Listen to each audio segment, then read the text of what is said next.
An Indian Dream by M.J. Akbar G76. Adapted and modified by Kulwant Singh Sandhu. Contents. 1. The Indian Dream. 2. Grammar page. An Indian Dream. The Urdu-speaking Muslim youth is easily recognized. You will find him in a cheap cafe with or without a cup of tea in front of him, seated facing a mirror in which he can occasionally steal a glance at his handsome self as he lights his cigarette. He has wavy hair. Before leaving the restaurant, he will make sure that the waves are in place. He carries a red comb in his pocket. On his way out, he will smile benignly at the urchin who cleans the table, himself growing up to be a handsome Muslim youth, and will exchange an intimate word with the proprietor who is seated at the cash register. Often during conversation, he will screw up his eyes thoughtfully, particularly if he suspects someone is looking.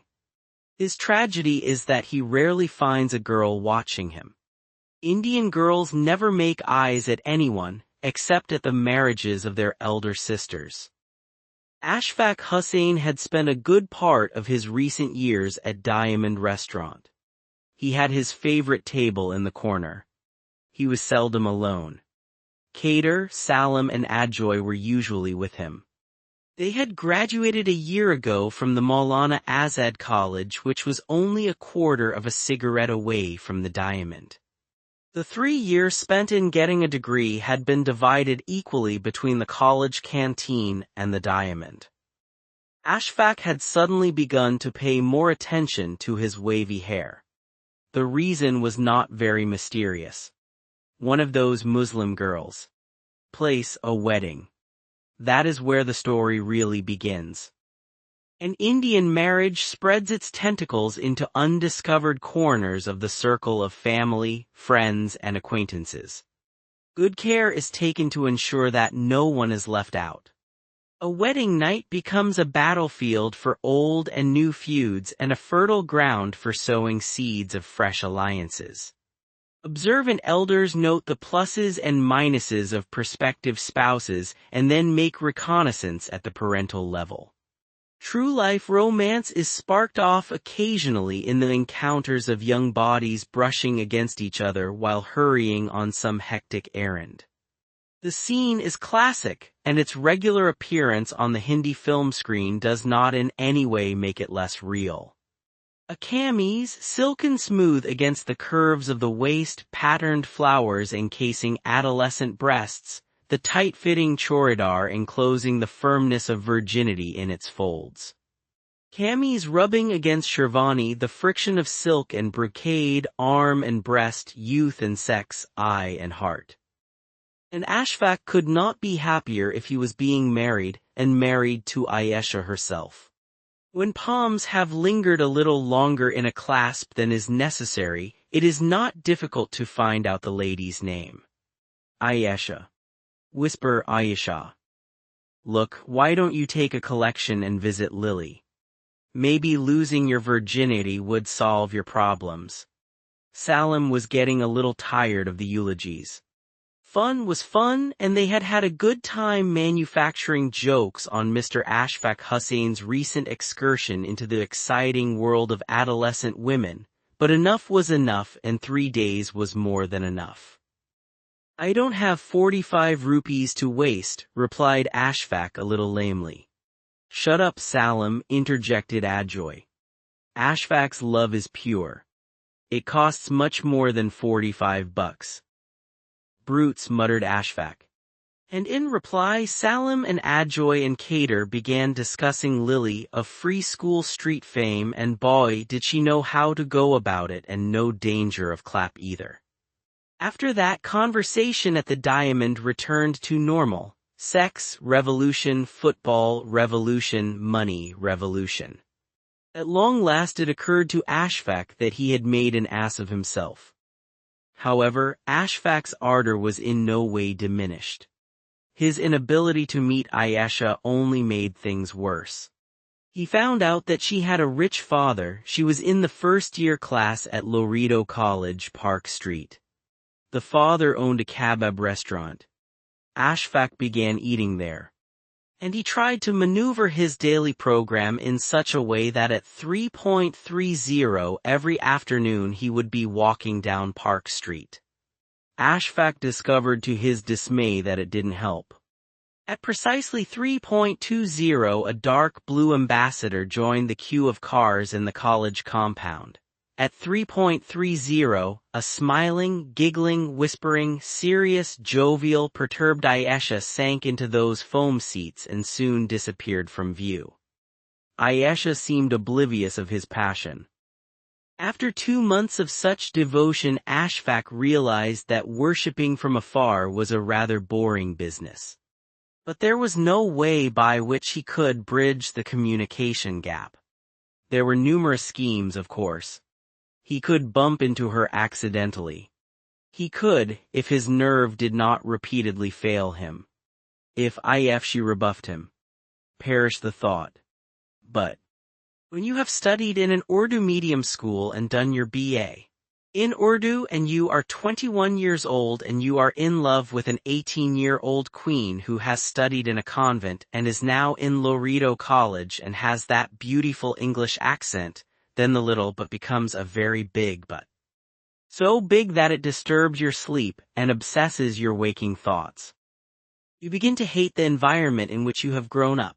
Dim rooms in Tantabagan, the cockroach-infested bathroom, the cheap portrait of Pandit Nehru beside your framed photograph on the fading green of the walls, your 3 synthetic shirts, those horribly thin curtains hanging loosely across barred windows, your sister with a pail of muddy water and rag mopping the floor every morning, while your mother sits and slices vegetables in the small gloomy kitchen with its smoky mud chulha.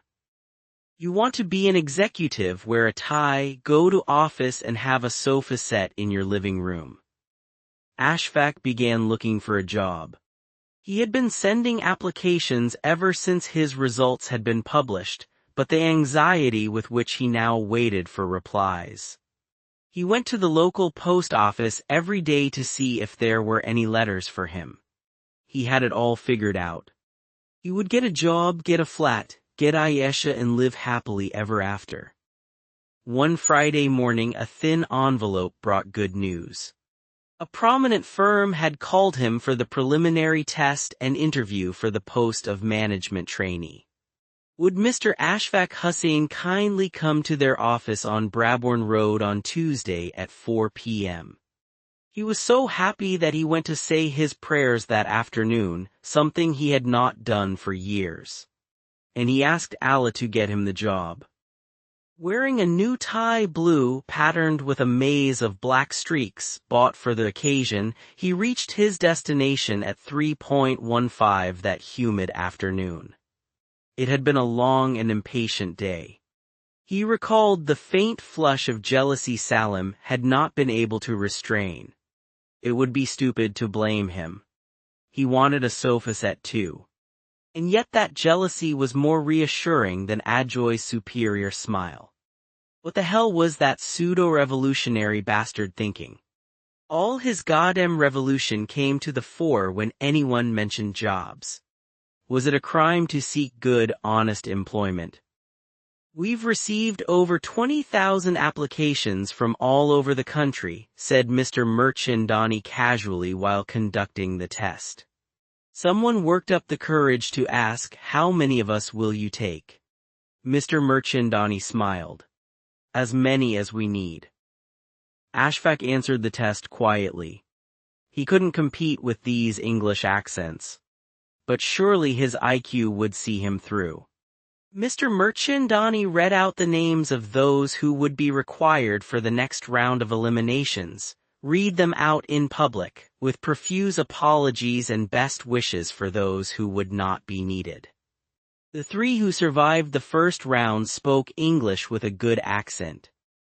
Couldn't they have been told privately? They trooped out sheepishly, humiliation their bond, weak grins on their faces as they wished each other good night. After the 4th time, Ashfaq learnt the truth which Ajoy knew. You can't afford to be lower middle class and mediocre. If you know a secretary in Writers' Building, fine. If you don't, you should study economics or physics and know your theories better than the rude personnel manager interviewing you knows them. If you have an English accent and a carpet in your living room, you don't need much else. That was the golden rule in India. So Ashfaq started looking for a clerk's desk, a medical representative's post, a door-to-door salesman's job, anything. One can get promotions, there is a future, he bluffed himself. His sisters had begun teasing Ashfaq so much that he avoided coming home till he was sure they were all asleep. Towards his mother he adopted a surly attitude, showing disdain for everything other than the food she served him each night.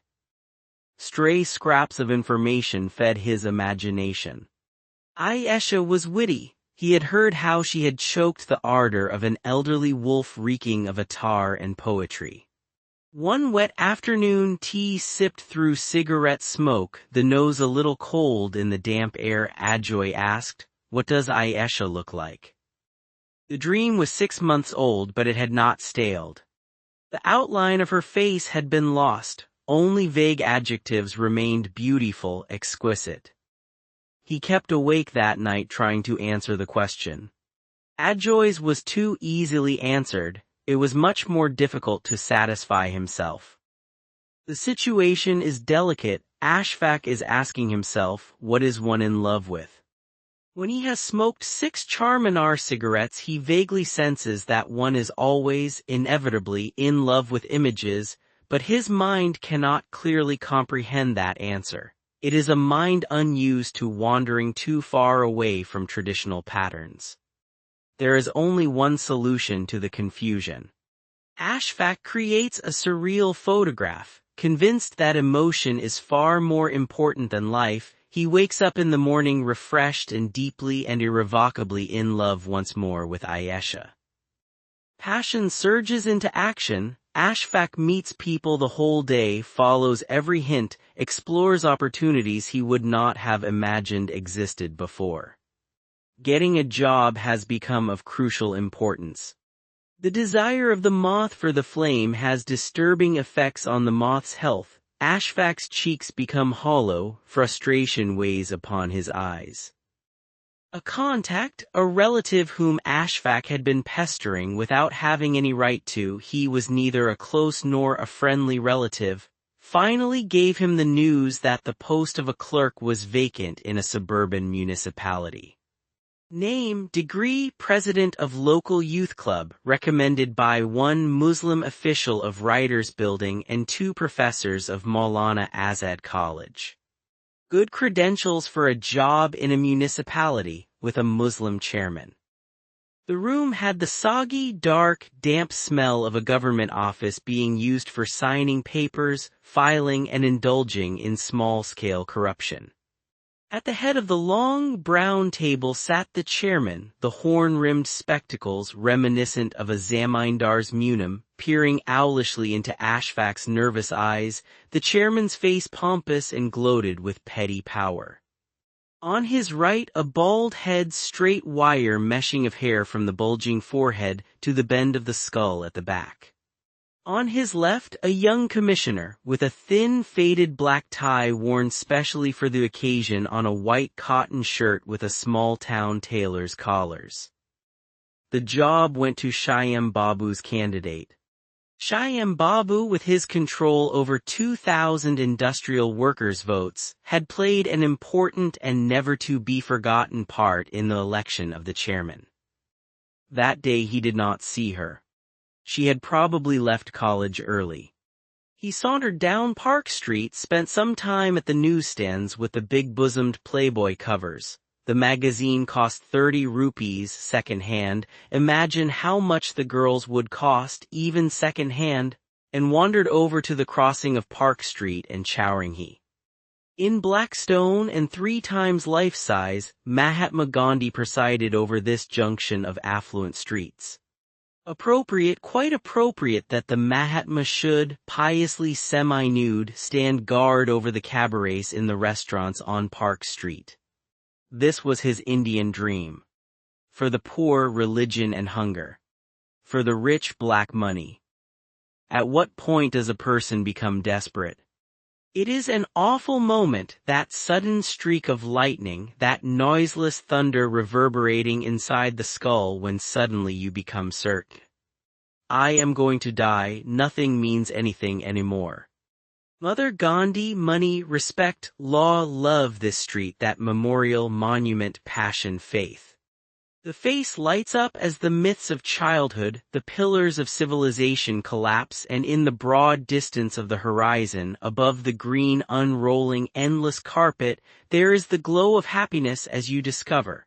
Nothing has crumbled since nothing existed, the nightmare was an illusion. But wait, there is a chance still.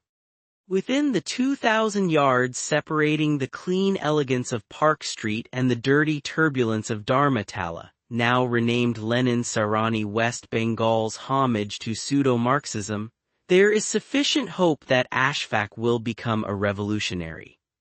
And if he does, he will shame Ajoy, who is a revolutionary merely in intent.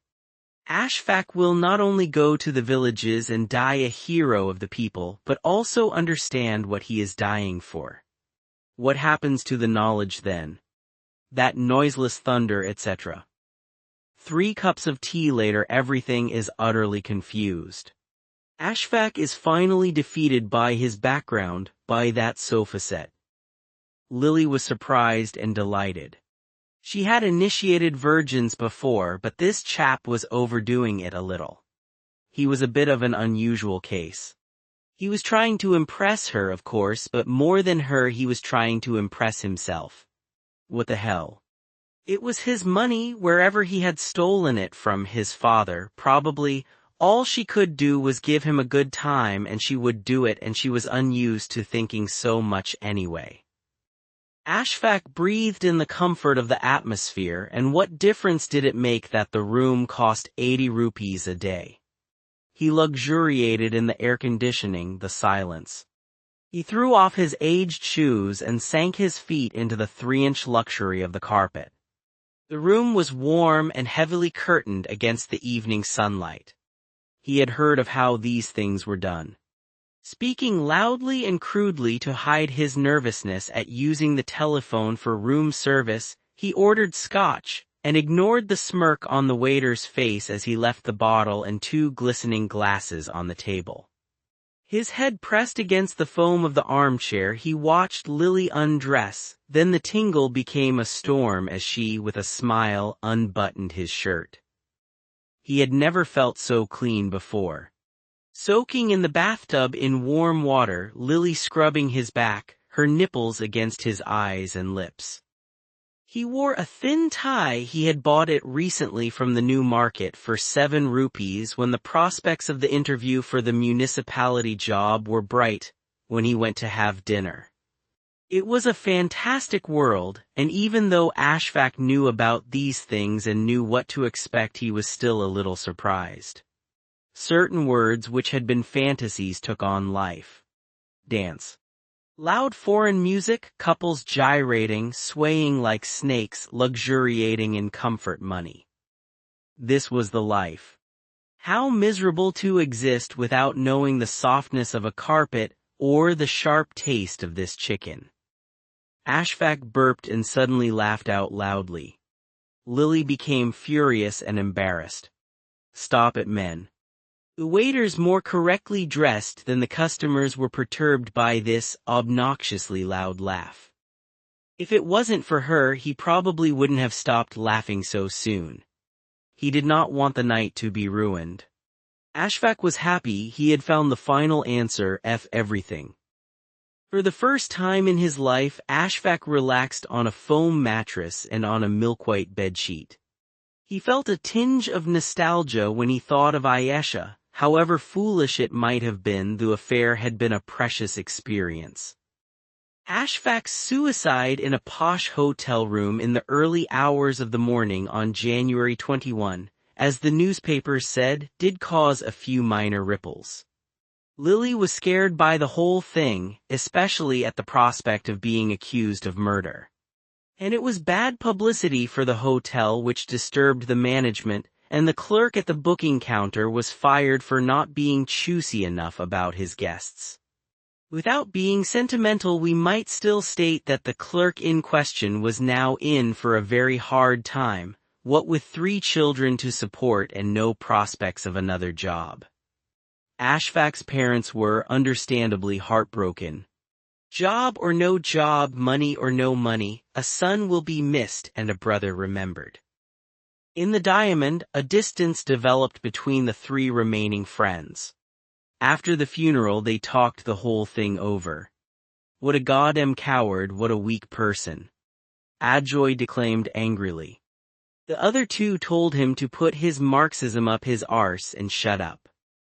In the course of fruitful time, Ayesha married a foreign-returned wealthy Muslim businessman who danced very well, spoke English with an excellent accent, and was, after a fashion, intelligent too. 3 grammar page.